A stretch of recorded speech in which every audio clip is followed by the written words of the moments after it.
جو میں نے نکات آپ کو 2019 میں بتائے تھے، آپ بین اس کے اوپر دیکھ لیں عمل ہوتا ہوا، بین، اور سب لائیو پروگرام میں بتائے تھے.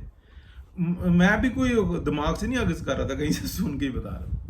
اب ہو کیا رہا ہے، یہ جو عمر ایوب اور یہ جو دوسرے اور یہ کیا کہتے ہیں لگے ہوئے ہیں، ابھی یہ شانزانہ گلزار آ گئی اور شیرول مروت آ گئے، یہ سارے جمزانہ یہ لگے ہوئے ہیں کہ اگر عمران خان باہر آ جاتا ہے تو ہماری تو 2 ٹکے کی نہیں رہنی، ہم تو لائن حاضر رہیں گے، ہم اپوزیشن لیڈر کا. پھر تو یہ ہوگا کہ کتے تو جا وہاں پہ بھونک، تو کتے وہاں پہ کھڑا ہو گئے بھونک، تو کتے وہاں پہ کھڑا ہو گیا، تو یہاں پہ رکھوالی کر. اس سے زیادہ ان کی حیثیت کیا ہے؟ یہ گندے الفاظ بولے ہیں لیکن اس سے زیادہ مناسب الفاظ کوئی نہیں. لیکن بائیں دوسری طرف آپ دیکھیں، ایک گھر میں آیا ہوا انقلاب، یعنی کہ پاکستان میں آیا ہوا انقلاب، ایک شخص نے اپنی شوق وزارت عظمیٰ میں جو شروع سے اس چکر میں لگا ہوا تھا، اس کو پتا تھا کہ میں جس دن نواز شریف سے الگ ہوا تو میرے ہاتھ وزارت عظمیٰ نہیں آئے گی، بس میں علیحدہ ہو جاؤں گا. وہ جو شیخ رشید صاحب کہتے تھے نا کہ نون میں سے شین علیحدہ ہوگی، تو وہ درست کہتے تھے، اس لیے کہ ان کو یہی ہوتا تھا کہ یار ہم کوشش میں لگے ہیں. یہ کہتے تھے میں نجومی بن جوں، ان کی اتنی ہوتی ہے نا. تو وہ شہباز شریف صاحب کو پتا تھا کہ جس دن میں نکلا اس دن میں زیرو ہوں، بلکہ مائنس ہی ہوں، اس دن میں بالکل ختم ہوں. ساتھ چپکے رہے اور ان کو موقع مل گیا. ہیں ایماندار، کام بہت اچھا کرتے ہیں، لیکن ایڈمنسٹریٹو کام، پولیٹیکلی وہ ایک گھس بیٹھی ہیں، جو بین لفظ ہے گھس بیٹھیا، ورداتیا، یا دوسرے کے علاقے پہ قبضہ کرنے والا. یعنی کہ شیر بوڑھا ہو جائے تو دوسرا آ کے گھس بیٹھیا گھس جاتا ہے نا، تو یہ وہ گھس بیٹھی ہیں. اب ان کو یہ پتا ہے، اور جو نمائندے ہیں انہوں نے بتایا ہوا ہے کہ شہباز شریف صاحب جس دن نون لیگ سوئپ کر گئی نا، تو آپ کے وزارت عظمیٰ کا چانس کوئی نہیں. میاں نواز شریف واضح اکثریت اور صاف ستھری اکثریت کے بغیر آئے گا نہیں. دیکھیں دونوں نے مل کے جو انسانا گدڑ کوٹ لگائی، اور ادھر بھی گدڑ کوٹ لگی ہوئی ہے. یعنی کہ وہ جوتیاں پڑی ہیں. حالانکہ جو الیکشن ہار گئی تھی نا پی ایم ایل این، مطلب سب سے بڑی پارٹی تھی جینینلی، لیکن یہ جو 10-12 سیٹیں جو نا وچا کر کے لائی ہیں، امریکہ سے جوتیاں پڑ رہی ہیں، اندر سے جوتیاں پڑ رہی ہیں، بلیک میل ہو رہے ہیں، تڑا تڑ جوتیاں پڑ رہی ہیں، اور بجن چھوڑ دیتے ہیں. سعد رفیق نے اور کافی سارے، رانا ثناء اللہ نے، بہت سارے لوگوں نے یہ بات کہی کہ یار چھوڑو ان کے اوپر کہو کہ بنائے، ہم وزارت عظمیٰ نہیں لیتے.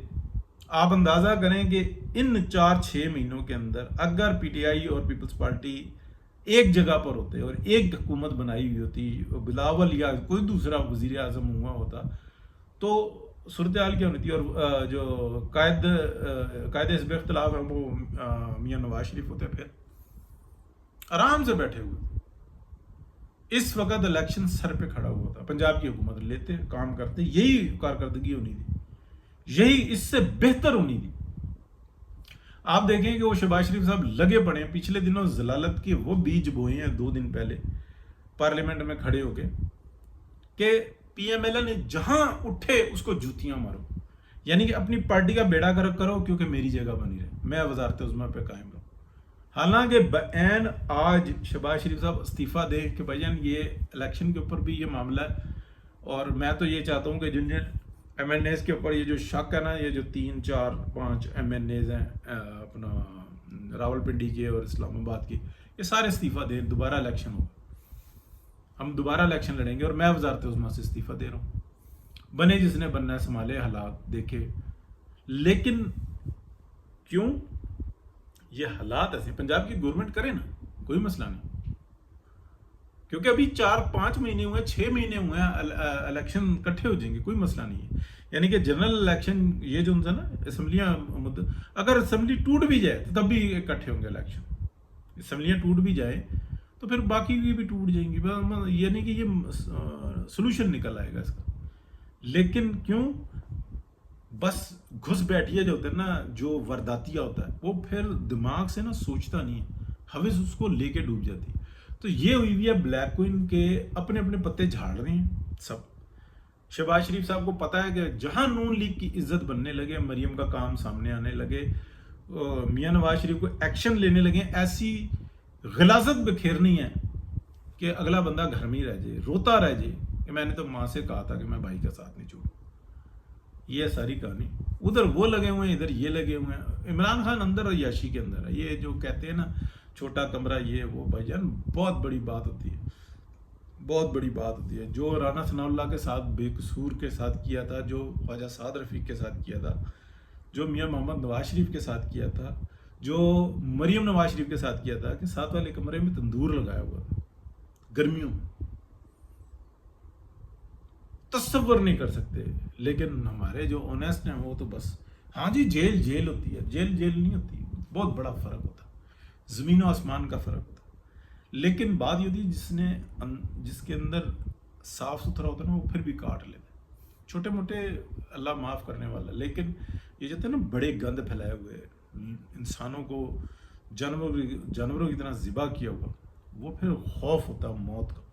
پتہ ہوتا ہے سب سے زیادہ جو ایمان یعنی کہ یقین جو مضبوط, ایمان تو ایک علیحدہ, یقین جو مضبوط ہوتا ہے نا کہ میں نے مرنا ہے, روزے قیامت کو اللہ کے سامنے کھڑا ہونا ہے اور قبر کے عذاب کو بھگتنا ہے, وہ سب سے زیادہ جو ہے نا علومناتی کا ہوتا ہے. ایک آدمی شش و پنج میں ہوتا ہے, ہوگا نہیں ہوگا, اس کو پتہ ہوتا ہے اور وہ دنیا کو منتخب کرتا ہے, چوز کرتا ہے. علومناتیز مل کے چلنے والے, لیکن وہ جن کا ہم ذکر کرتے ہیں نا, جو سب سے بڑا جو ہے نا, آپ کہہ رہے ہیں صلاح الدین ایوبی کو کا کارنامہ یہ کہا جاتا ہے نا کہ بیت المقدس جو ہے اس کو فتح کیا تھا, ٹھیک ہے, دوبارہ سے لے لیا تھا. اس سے بڑا کارنامہ یہ جو شیطان کے پجاری تھے نا, ان کے اوپر اٹیک مارا تھا. پھر ان کے دو گروہ بنے تھے, ایک علومناتیز اور دوسرے فری میسنریز. کبھی آپ ہسٹری کو دیکھیں, میں بھی دیکھتا ہوں تھوڑی بہت ہی. کہنے کا مطلب یہ ہے کہ اس طرف بھی دھیان دیں. بہت شکریہ, سبھی دھیان دیتے ہیں یار, برا نہ منائے. بس چینل سبسکرائب کر دیا کرو, اتنی پیاری پیاری باتیں کرتا ہوں, اچھی اچھی سونی سونی باتیں کرتا ہوں. بہت شکریہ, اللہ حافظ.